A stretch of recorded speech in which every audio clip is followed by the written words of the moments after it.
Hello everyone. তো মা আজকে গ্লাসে করে পিঠে রেডি করেছে।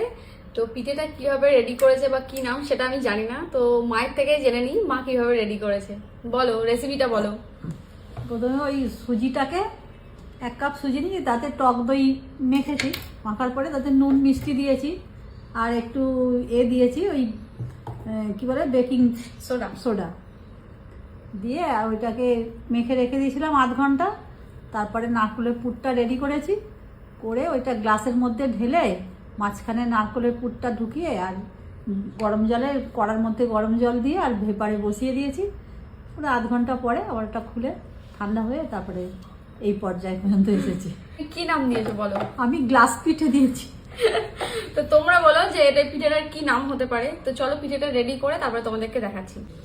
তো এখন পিঠেটাকে গ্লাস থেকে বার করে পিস পিস করে কেটে ভালো করে শীতের এখন খেজুরের গুড় ভালো পাওয়া যাচ্ছে, তো সেটা দিয়েই এখানে পিঠেটাকে গার্নিশ করছি। তোমরা চাইলে অবশ্যই মধু দিয়েও এটা খেতে পারো, এটা খুবই হেলদি একটা রেসিপি।